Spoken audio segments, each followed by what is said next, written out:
Amazing, is it not? The Ampelos, one of our newest subjects.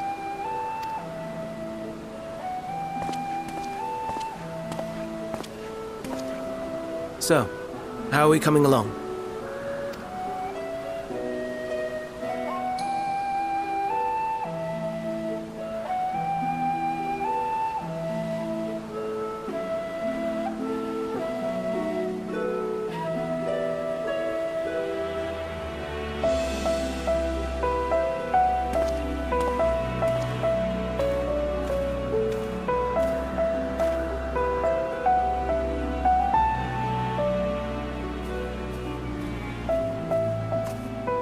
This place is Elpis. Those flowers. Elpis. Entelekis. Like me.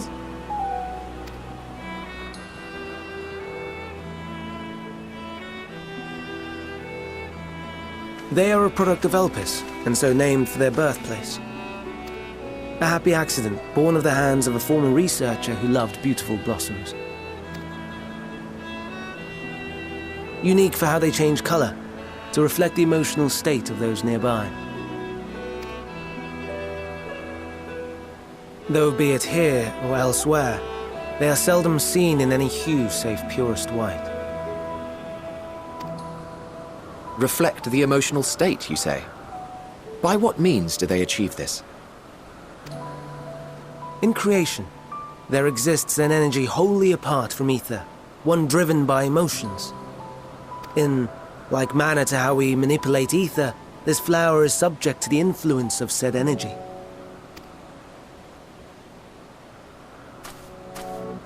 While it has no will of its own, it is sensitive to the prevailing emotion in the vicinity, and reacts by altering its color and vibrancy.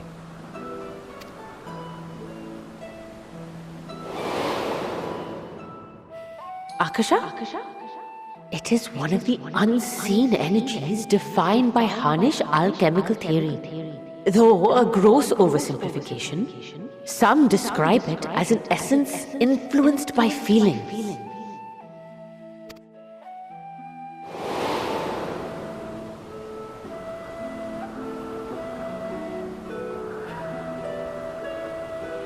Akasha.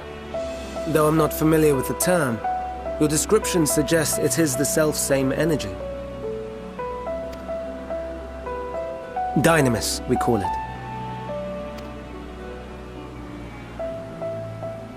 And those entities like the Elpis flower that have the ability to interact with this energy, converting emotions into tangible phenomena, are Entelekis.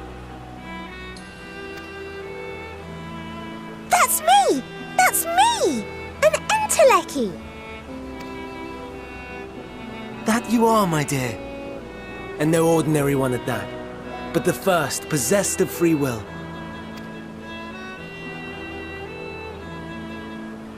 Wait! A form of energy other than ether? Dynamis?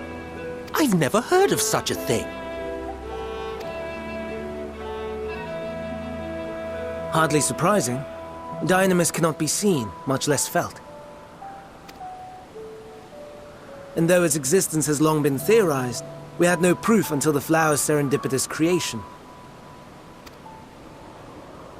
What's more, Dynamis is far weaker than ether.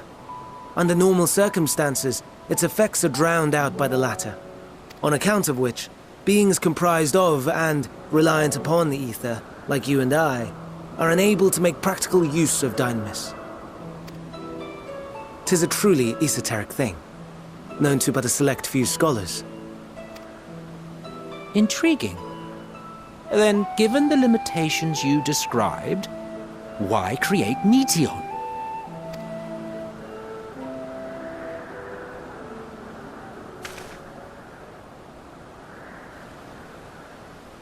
Our star, Aetheris, is especially rich in ether, so much so that its name is derived from it. However, when we consider all energy in existence here and in the vast space beyond, Dynamis may account for as much as 68.3%, the more abundant form by far. Were we able to control it, we could open the door to limitless possibilities. 'Tis not unlike a gently flowing stream, unable to break through the dam of ether barring its path. But if we could imbue the stream with the vigor of a raging river...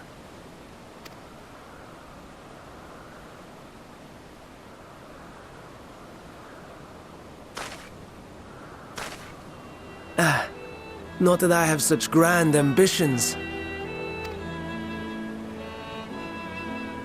Nay, I merely wish to create a being that could traverse the great expanse.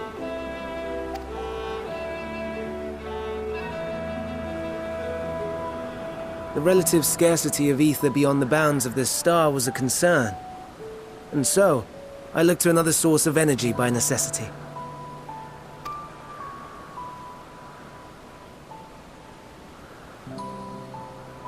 That being Dynamis.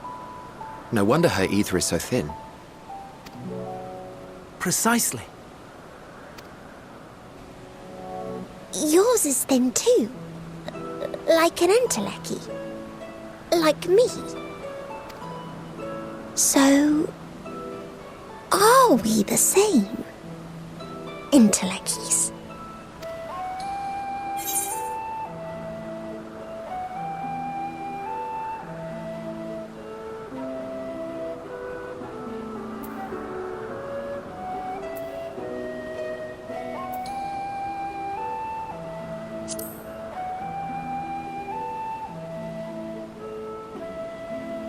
That sounds more akin to the desperate flailings of a wild beast when facing imminent death. A deficit of ether alone does not an entelechy make. It would, however, make it easier for you to interact with Dynamis. And limited though its influence may be, this quality could prove the difference between victory and defeat. You do well not to underestimate it.